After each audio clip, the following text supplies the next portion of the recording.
하나님 말씀을 낭독하겠습니다. 고린도전서 15장과 마가복음 13장 27절 두 절을 읽겠습니다. 먼저 고린도전서 15장 22절 말씀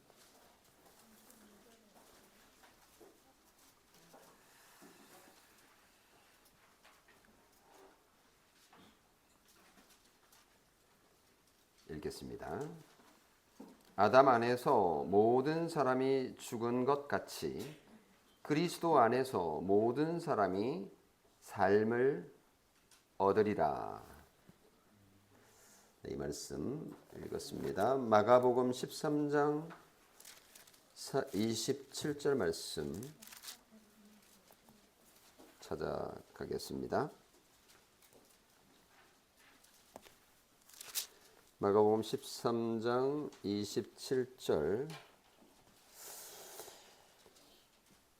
또 그때에 그가 천사들을 보내어 자기가 택하신 자들을 땅 끝으로부터 땅 하늘 끝까지 사방에서 모으리라. 아멘. 네, 우리는 지난 꼬마 요리 문답, 제가 이름을 지금까지 정하지를 못했는데 꼬마 요리 문답으로 제가 이름을 지었습니다. 우리가 암송하고 있는데요. 20문, 21문을 설교해서 했는데 인간의 죄로 말미암아 죽음이 왔다라고 하는 우리가 너무 잘 알고 있는 것을 배웠습니다. 특히 아담의 죄로 인해서 모든 사람이 죽게 되었다는 것, 그것을 확인했습니다. 이 지점에서 궁금증이 하나 생길 수 있어요. 아담의 죄가 왜 모든 사람에게 영향을 미칩니까? 라는 거죠. 그것이 꼬마 요리문답 22문의 질문입니다. 오늘 다루게 될 22문과 23문인데 22문의 질문이 우리가 모두 아담 안에서 죄를 지었기 때문이에요 라고 답을 합니다. 아담의 죄가 어떻게 우리의 죄가 되느냐고 질문한 것인데 그에 대한 답입니다. 이 부분에 대해서는 사실 이미 꼬마 요리문답 18문 설교할 때 아담은 계속 선한 상태로 있었나요? 라고 하는 질문에 대한 답으로 아니요, 아담은 죄를 지었어요 라고 한 그 부분에서 좀 다뤘습니다. 그래서 오늘 설교할 내용이 익숙할 겁니다. 한 번 더 확인하는 그런 설교가 되겠는데요. 이 아담의 죄가 모든 인류의 죄, 더 나아가 나의 죄가 어떻게 될 수 있는가라고 하는 것은 대표의 원리로 이해할 수 있다. 이렇게 그때 설명을 드렸는데 기억이 삼삼하실 겁니다. 그러면 죄의 결과로 죽음에 이르게 된 인간에게는 희망이 없는 것이 아닌가. 지난번 설교 들으니까 우울했는데 죄 때문에 모든 인간들이 다 죽게 된다면 희망이 없는 것이 아닌가. 그렇지 않습니다. 인간에게는 희망이 없지만, 맞아요. 인간을 쳐다보면 아무런 희망이 없습니다. 그렇지만 하나님에게는 희망이 있습니다. 하나님께서 무슨 일을 행하셨기에 희망이 있을까요? 그게 바로 23문에서 묻고 대답하는데요. 죄로 인해 모든 사람이 죽나요? 라고 질문하고 그에 대한 답으로 아니요. 하나님은 그 중에 일부를 선택하셨습니다. 어떻게 해요? 살리려고. 하나님께서 일부를 살리려고 선택하셨다라는 것에 우리의 희망이 있는 것입니다. 오늘 설교에서 하나님께서 살리시려고 선택하셨다라는 사실을 말하기 위해서 지난 시간에 설교를 했지만 오늘 또 22문에서 한 번 더 확인하는 인간의 죄의 원리, 인간의 죄의 작동 원리, 그리고 정죄의 원리를 살펴보겠습니다. 꼬마 요리문답 22문 한 번 더 제가 질문을 읽어볼게요. 아담의 죄가 왜 모든 사람에게 영향을 미치나요?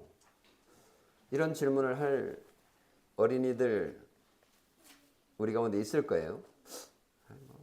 아무 생각 없이 와서 앉아있는 친구들도 있지만 또 그 중에는 꼭 이런 질문을 하는 친구들이 있어요. 누구가 생각이 납니다. 아담의 죄가 왜 모든 사람에게 영향을 미칠까?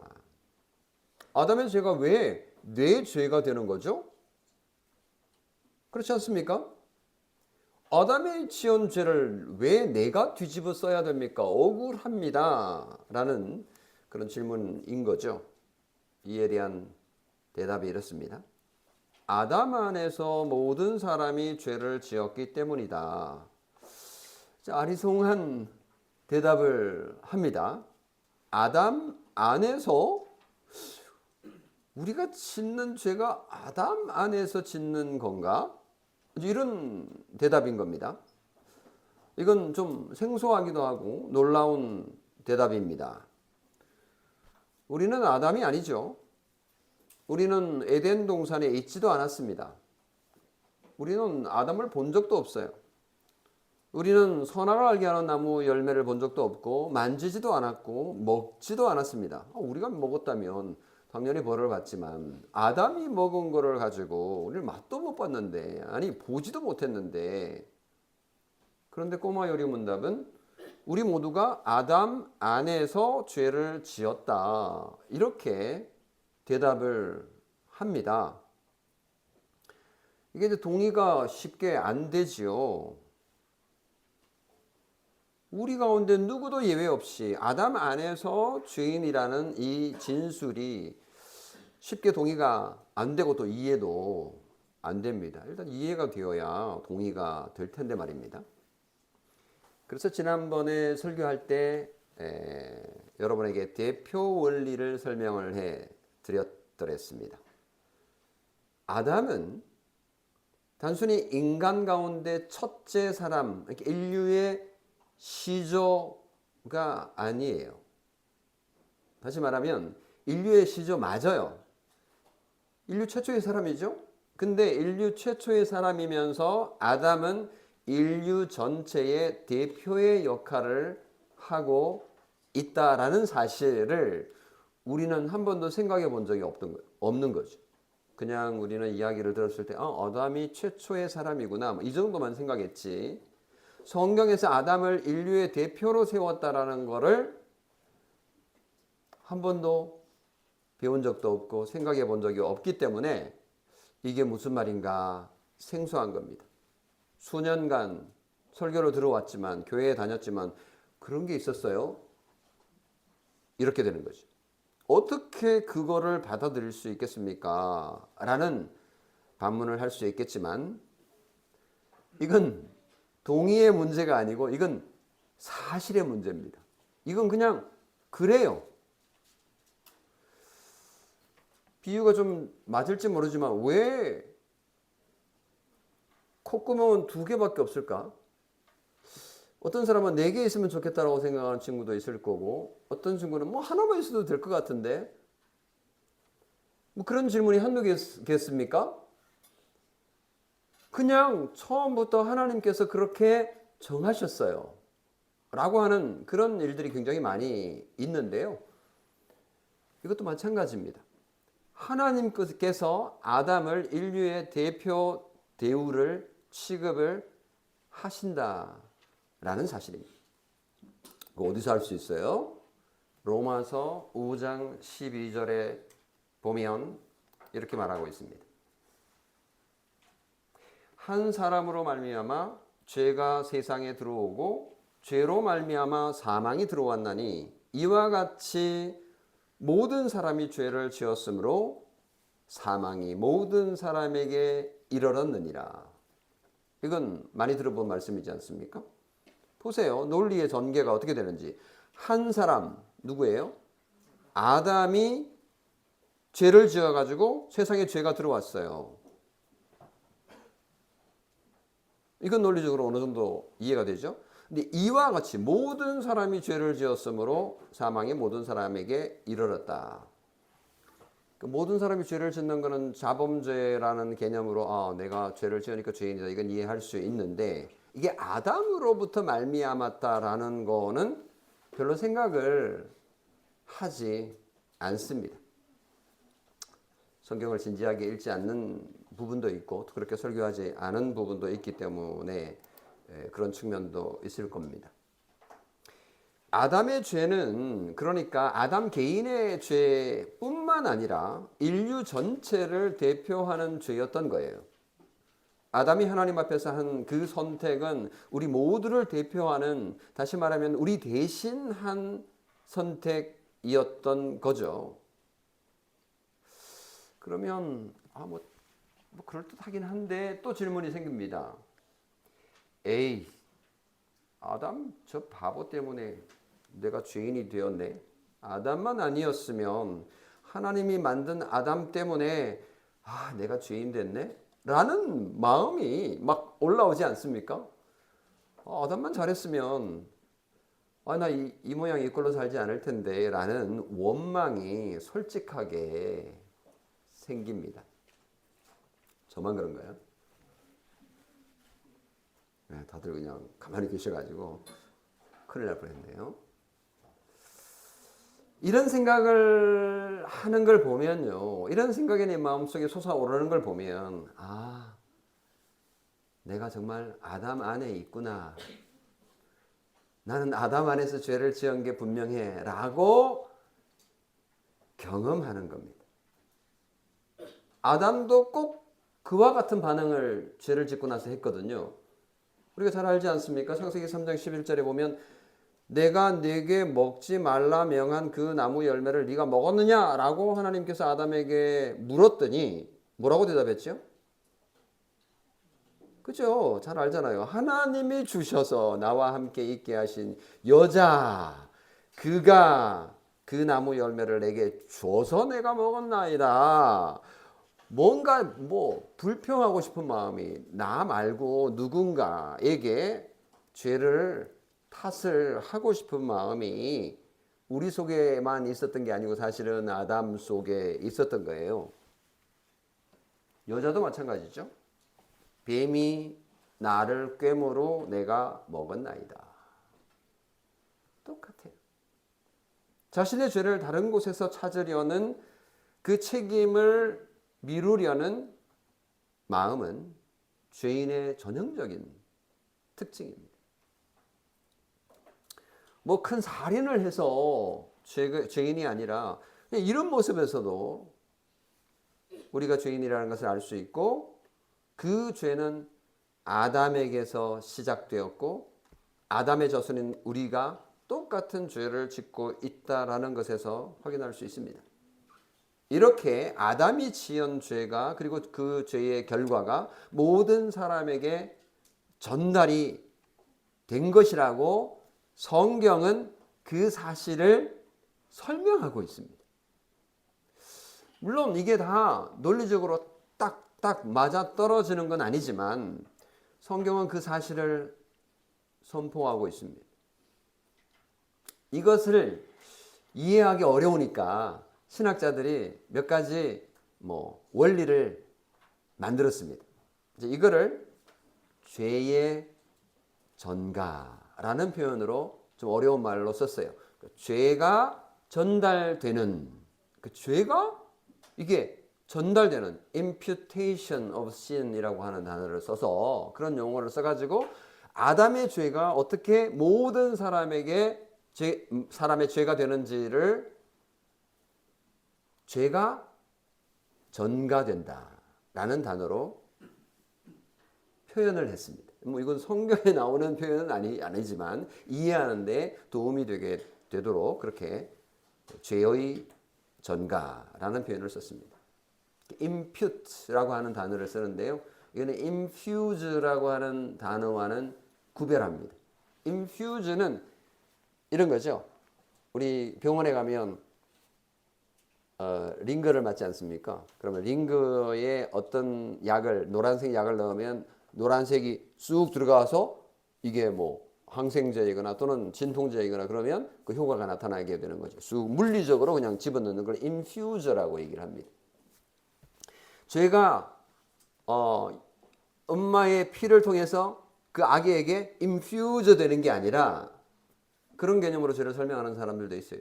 로마 천주교는 좀 그런 개념으로 설명을 하는데 그게 아니라 impute, 죄가 전가되는 것이다 라고 얘기를 하는 거죠.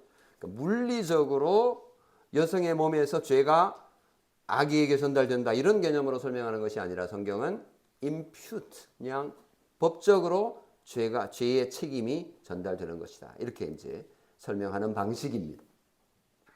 이게 어떻게 가능하냐? 이게 이제 대표의 원리, 아담을 인류의 대표로 하나님께서 세우셨다라는 개념으로 이해를 하면 죄가 전가된다라는 걸 이제 받아들일 수가 있는 건데요.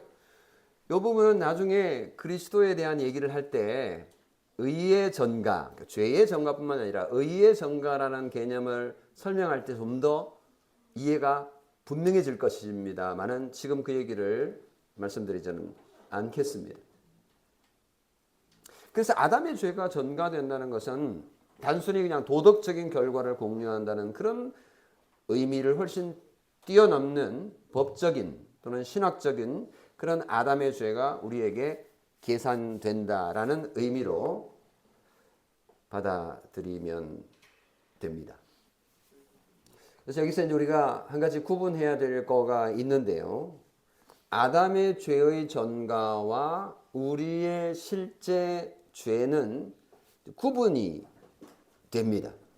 다시 말하면 우리가 아담의 죄의 책임에 동참한다는 말이 우리가 실제 죄를 짓지 않았는데도 죄값을 받는다는 뜻으로 오해할 수 있는데 그것은 아닙니다.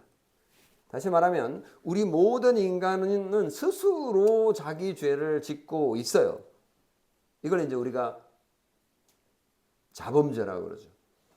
자범죄라는 영어 표현이 actual sin인데 이게 실제 죄가 액티베이트 된 실제로 죄가 겉으로 드러난 그거를 이제 자범죄라고 얘기하는 거죠. 그러면 그 안에 뭐가 있었다는 뜻이잖아요. 그게 바로 원죄인 거죠. 아담으로부터 받았던 그 원죄가 실제로 우리의 삶 속에서 드러나게 되는 게 이제 자범죄인 거죠. 그래서 자범죄를 짓는 우리의 모습을 보면 우리가 원죄가 있었다라는 것을 인정할 수 있는 거죠. 이 부분에 있어서 누구도 예외가 없다라는 것이 성경의 진술입니다. 로마서 3장 23절에 모든 사람이 죄를 범하였음에 하나님의 영광에 이르지 못한다라는 이 말은 그래서 진리인 거입니다. 정말 그렇죠. 그래서 본래의 죄는 아담의 죄가 우리에게 전가된 것에서 죄의 전가에서 출발을 한 것이라고 성경은 우리에게 알려주고 있는 겁니다. 만약에 아담의 죄가 우리에게 전가되는 교리를 이 진리를 믿지 않는다면 이게 좀 곤란한 상황들도 발생합니다. 보세요. 죄는 자범죄, 내가 지은 죄만 죄야. 아담이 지은 죄를 내가 안지 않을래. 나는 원죄를 인정하지 않아. 라고 말하는 신학자 그리고 교회 역사 가운데 그런 신자들이 꽤 많았습니다. 나는 내 문제를 내가 해결할 수 있어. 나 혼자 해결할 거야. 라고 하는 사람들이 꽤 있는데요. 그렇게 말하게 되면 상당히 멋있어 보이지만 많은 신학적인 문제를 일으키게 됩니다. 자, 이것도 한번 생각해 보세요.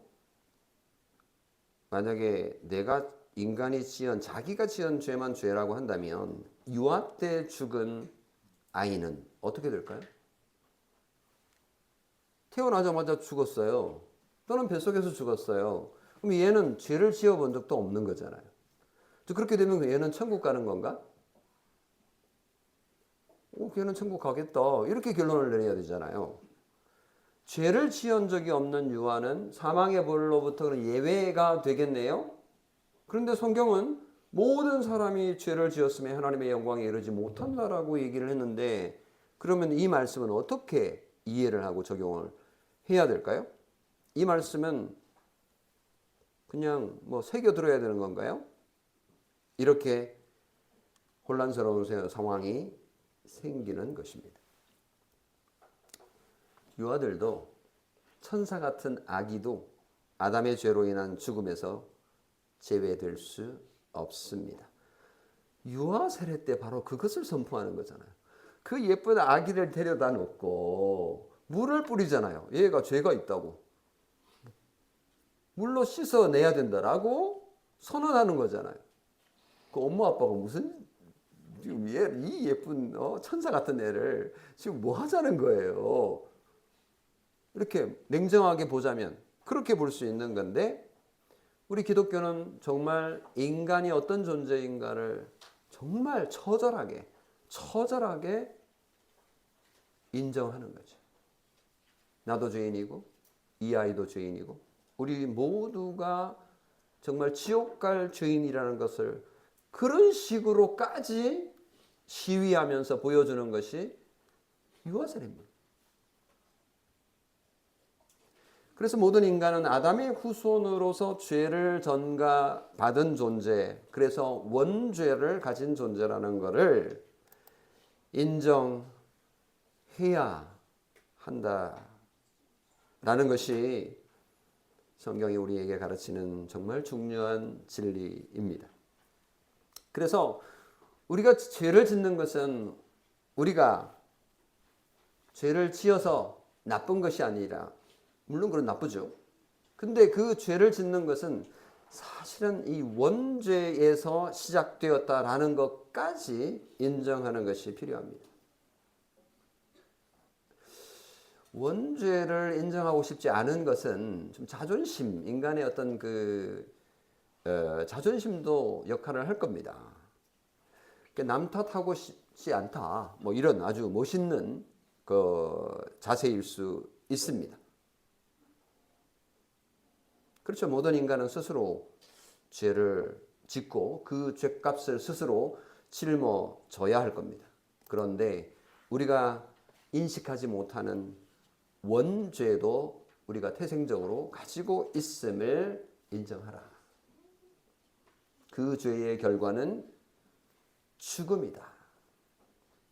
고린도전서 15장 22절에 아담 안에서 모든 사람이 죽었다. 아담 안에서 모든 사람이 죽었다라는 이 말이 바로 아담의 죄가 모든 인간에게 전가되었다.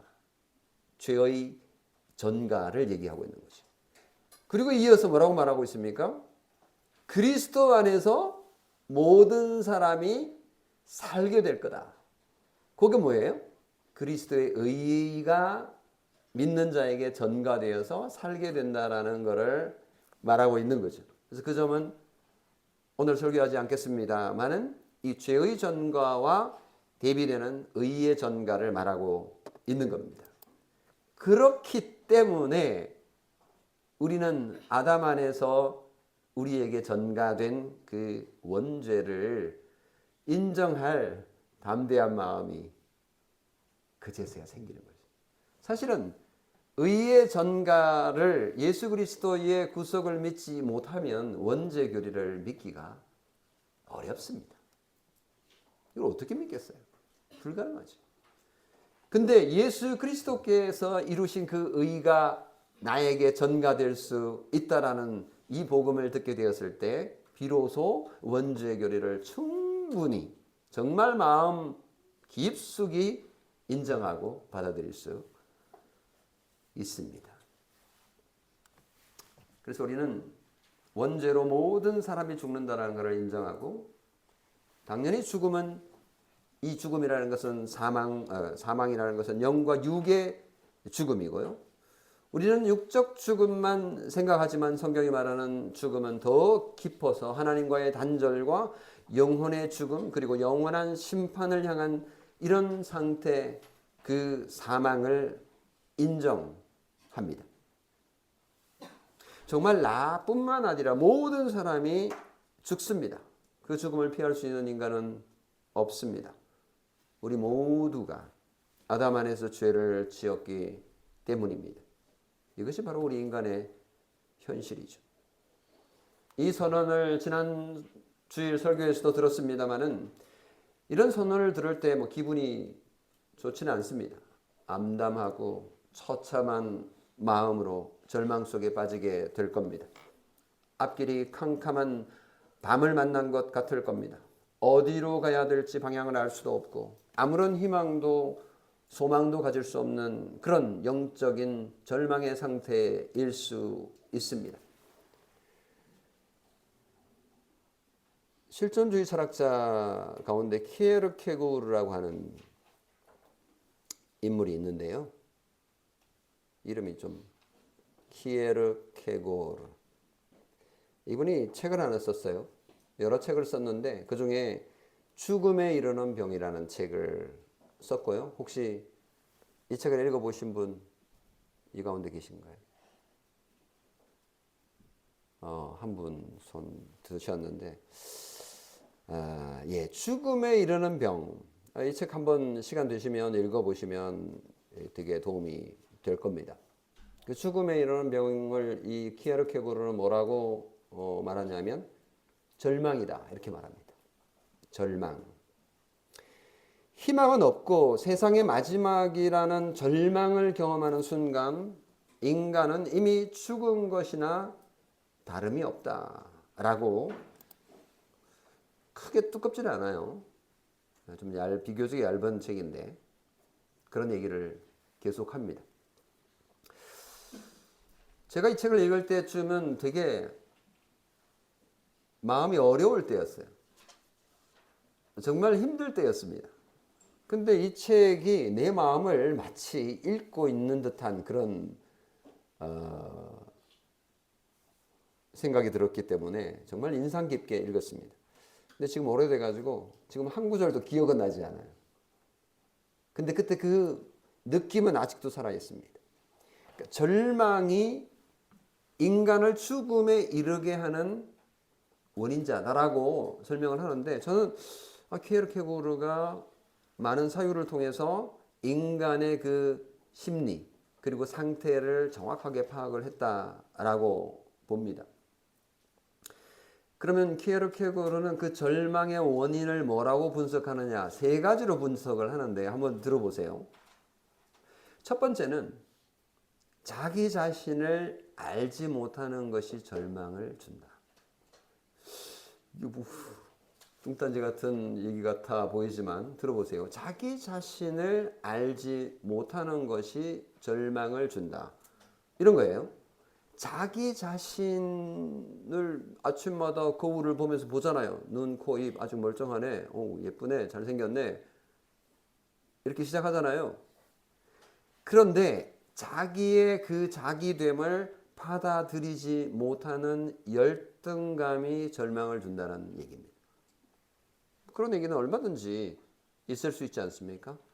그러니까 나의 나됨, 우리 아버지는, 우리 할아버지는 왜 이렇게 가난해가지고 내가 이렇게 이 모양 이 꼴로 살도록 했을까?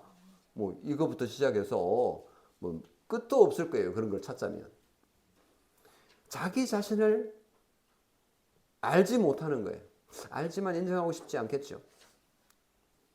이게 절망을 준다는 첫 번째 원인이고요. 두 번째는 자기가 되기를 원치 않는 상태. 이것도 1번하고 좀 비슷하긴 한데요. 이런 겁니다. 자기를 부정하는 거죠. 대신 타인의 삶을 모델로 삼아서 살아갑니다.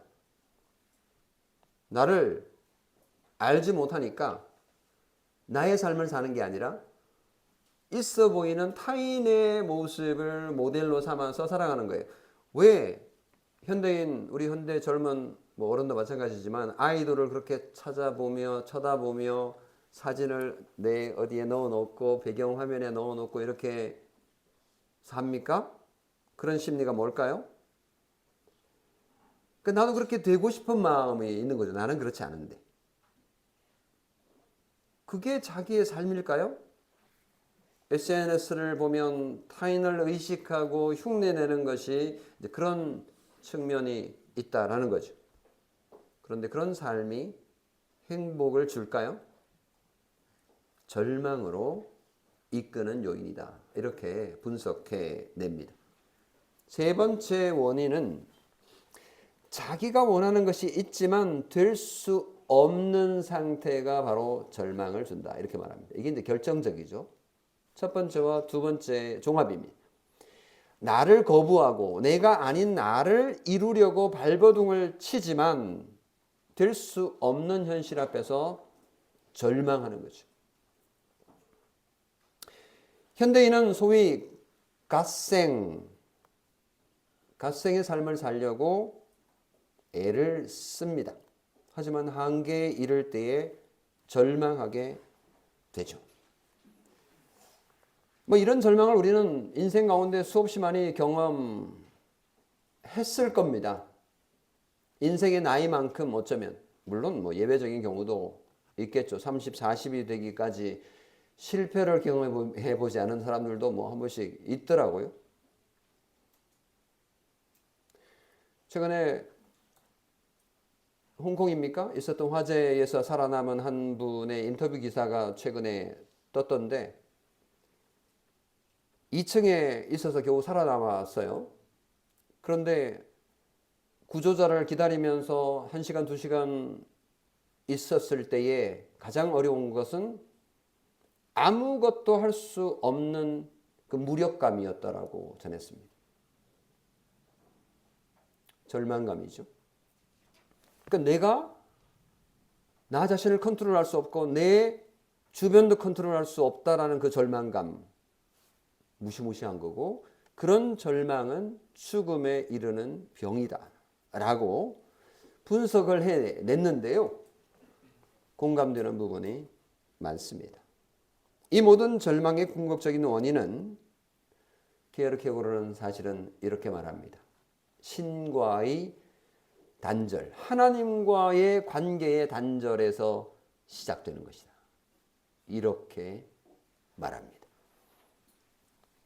이것은 원죄로 인해서 생긴 하나님의 심판인 것이죠.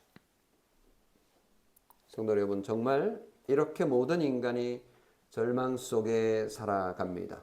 살았지만 사실은 죽은 삶이고 죽음을 향해서 달려가고 있는 거죠. 인생은 그런 의미에서 절망적입니다. 이것이 우리에게 주어진 일생의 전부일까요? 오늘 마지막으로 저는 하나님의 놀라운 은혜의 사랑의 자비의 긍휼의 사역을 소개하겠습니다. 정말 놀라운 소식이 감사하게도 23문의 꼬마 요리문답 23문의 질문과 답에서 나옵니다. 꼬마 요리문답 23문, 죄로 인해 모든 사람이 죽나요? 그러니까 모든 사람이 정말 죽나요? 이런 말이죠. 그렇게 묻고는 아니에요. 하나님은 그 중에 일부를 살리려고 선택하셨어요. 여기에 희망이 있습니다. 이 말은 모순처럼 들리죠. 방금 우리는 모든 사람이 죽는다라고 했는데, 그런데 모든 사람이 죽지 않는다라고 말을 하고 있으니 이걸 어떻게 이해를 해야 하겠습니까? 이것을 이해하는 열쇠는 하나님의 주권과 은혜입니다. 22문이 말하는 죽음은 우리가 마땅히 받을 심판, 곧 하나님의 공의의 결과입니다. 우리는 죄를 지었고 죄값으로 죽습니다. 이것은 피할 수 없는 진리입니다. 그런데 하나님의 사랑의 법으로 그 중에 일부를 살리려고 선택하셨다라는 선언은 우리에게 정말 희망이고 소망입니다.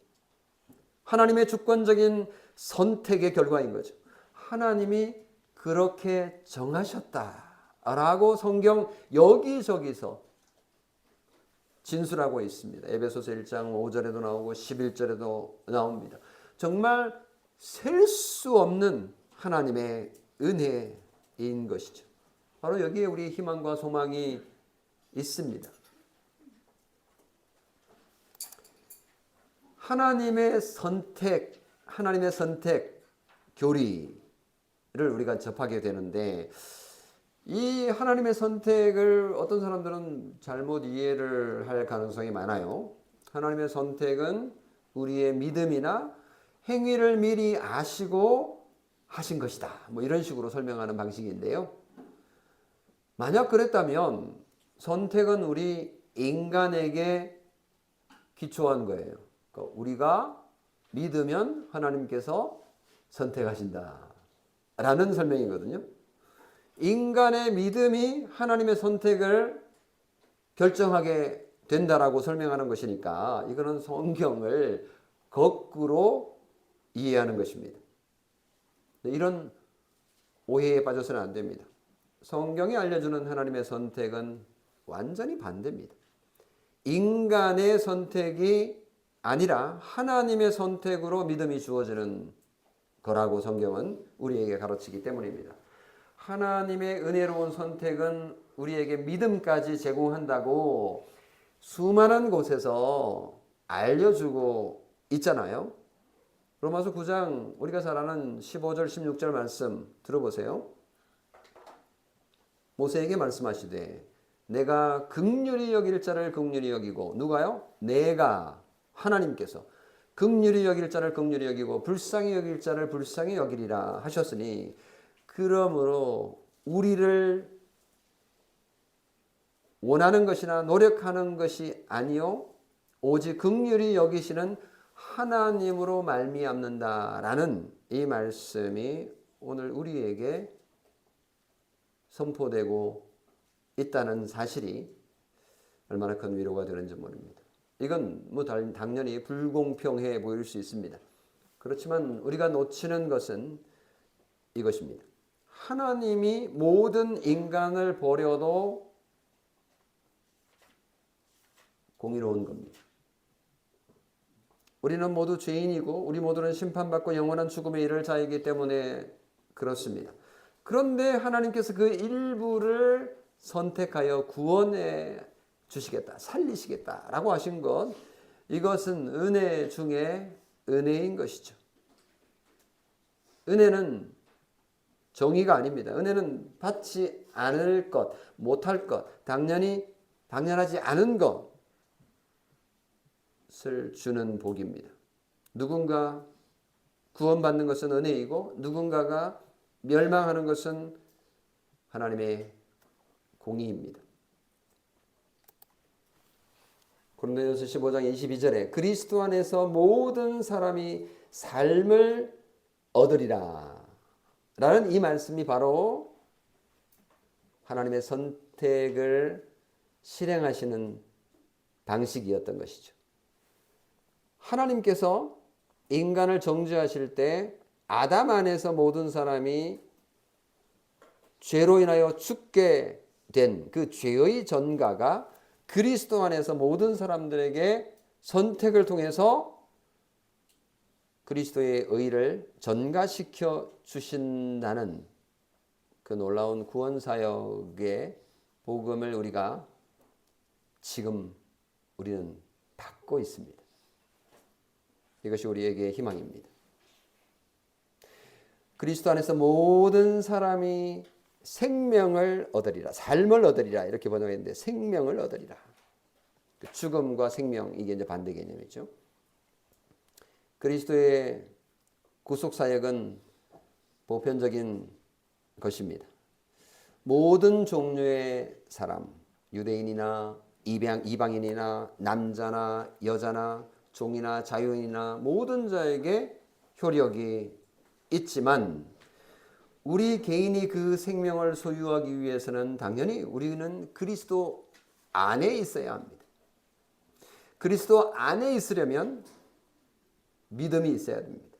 우리는 이 믿음을 통해서 그리스도 안에 들어갈 수 있습니다. 그래서 주 예수를 믿으라, 그리하면 너와 내 집이 구원을 얻으리라는 이 말씀이 우리에게 오늘도 정말 생명의 말씀인 거고 희망의 말씀인 거고 소망의 말씀인 거죠. 우리는 이 말씀에 순종함으로 믿어 구원에 이를 수 있습니다. 그런데 놀랍게도 우리는 이 믿음 자체도 하나님의 선택의 결과임을 깨닫게 됩니다. 에베소서 2장 8절 9절에 믿음은 하나님의 선물이다 라고 선언하고 있습니다. 그래서 예수 그리스도를 믿는 성도 여러분, 정말 감사하지 않습니까? 고맙지 않습니까? 마지막으로 마가복음 13장 27절의 말씀을 읽고 정리를 하겠습니다. 마가복음 13장 27절은 그때에 그가 천사를 보내어 자기가 택하신 자들을 땅 끝으로부터 하늘 끝까지 사방에서 모으시리라. 여기서 주목할 단어가 자기가 택하신 자들을 모으리라는 것입니다. 이건 단순한 신학적인 그런 진술을 넘어서죠. 이 말씀을 들을 때 우리는 큰 위로를 얻게 됩니다. 예수님은 자신이 택한 자들을 땅 끝으로부터 하늘 끝까지 찾아가서 구석구석 찾아가서 불러 모으실 것이다 라고 말씀하십니다. 우리가 하나님을 찾아가는 것이 아니라 하나님께서 우리를 찾아오셔서 하늘 끝까지 가셔서 끌어오실 것이다, 모으실 것이다 라는 약속이거든요. 이 약속은 최후의 날에 대한 심판에 대한 확실성, 이렇게 믿음의 구원의 확실성을 보여줍니다. 여러분이 만약 그리스도 안에 있다면 여러분은 선택의 대상임이 분명합니다. 여러분이 그리스도를 믿는다면 하나님의 선택에 포함되어 있다고요. 우주의 끝에서 하나님의 천사들이 여러분을 모을 겁니다. 얼마나 놀라운 하나님의 약속입니까? 꼬마 요리 문답이 우리에게 오늘 말해주는 것은 이겁니다. 우리의 구원은 우리의 노력에 의존하지 않습니다. 우리의 선택이 아니라 하나님의 선택을 믿고 살아가기 때문에 불안하지 않습니다. 우리의 선택은 시시각각 사실은 변하잖아요. 어제 다르고 오늘 다르고, 어제는 지옥 갔다가 오늘은 천국 갔다가 또 내일 또 지옥 갔다가, 우리의 선택은 그렇게 변화무쌍합니다. 믿을 게 못 돼요. 우리의 구원은 하나님의 주권의 은혜에 속하기 때문에 든든한 거죠. 하나님의 선택은 그래서 우리를 겸손하게 합니다. 교만해서 구합니다. 구원해 줍니다. 우리는 우리 자신을 구원할 수 없다는 것을 인정해야 합니다. 우리 힘으로 우리를 털럭만큼도 의롭게 할 수 없음을 우리는 인정합니다. 우리는 전적으로 하나님의 은혜를 의지할 겁니다. 그래서 하나님의 선택은 우리에게 불안이 아니라 평안을 줍니다. 우리가 약해 보일 때, 우리가 실패할 때, 우리가 넘어질 때, 우리의 구원이 위기에 처한 것 같을 때 결코 두려워할 필요가 없습니다. 구원의 확실성은 우리 자세나 우리의 처지에 달려있지 않기 때문입니다. 우리의 구원의 확실성은 우리의 선택과 우리의 의지에 달린 것이 아니라 하나님의 선택과 하나님의 의지에 달려 있기 때문입니다. 말씀을 맺겠습니다. 만약 여러분이 그리스도를 믿는다면 이건 우연이 아닙니다. 여러분이 어떤 종교 프로그램에 참여했기 때문도 아닙니다. 하나님의 영원한 선택의 결과임을 믿으십시오. 그것을 어떻게 확신할 수 있을까요? 여러분이 예수 그리스도를 믿는지 보십시오. 여러분이 마음으로 예수 그리스도를 영접하고 믿고 있다면 그것이 바로 하나님의 선택의 증거입니다. 여러분은 구원을 확신하셔도 됩니다. 여러분의 구원은 하나님의 선택 때문에 견고합니다. 동시에 우리는 겸손을 잃지 말아야 합니다. 우리가 구원받은 것은 여러분이 더 낫거나 더 똑똑하거나 더 경건해서가 아니기 때문입니다. 그것은 순전히 하나님의 은혜 때문입니다. 우리의 응답은 무엇이어야 할까요? 이 하나님의 큰 은혜에 대한 응답은 감사입니다. 그리고 그 감사는 우리를 헌신으로 이끌 겁니다. 우리는 우리를 구원하신 은혜에 감사하면서 그 은혜를 따라서 우리의 삶을 드릴 것입니다. 집으로 돌아가시거나 매일 그래서 직장에 출근하거나 또는 학교에서 공부를 하거나 그럴 때 이 사실을 믿고 이렇게 실천하시면 어떨까요? 내가 선택받은 자임을 기억하면서 이번 한 주간 좀 미소를 흘려 보내시면 어떨까요? 쟤 좀 이상하게 해. 왜 저래 쟤? 라는 얘기를 들을 수 있을 정도로 미소를 짓는 한 주간 되시면 어떨까요? 미리 한번 해볼까요? 표정을 좀 미소를 지어보세요. 오, 이렇게 심각해요. 여러분의 믿음은 하나님의 선택의 결과임을 믿으십시오. 오늘 우리가 배운 진리는 이겁니다. 첫째, 아담의 죄는 우리에게 영향을 미치고 있구나. 그래서 내가 죄인이구나. 나는 심판받을 자격이 있구나. 우리는 죽음 앞에서 큰 소리 칠 수 없구나. 이것이 우리의 현실임을 배웠습니다. 둘째, 그러나 하나님의 은혜로 우리는 택함 받았다. 우리의 지위는 죽음으로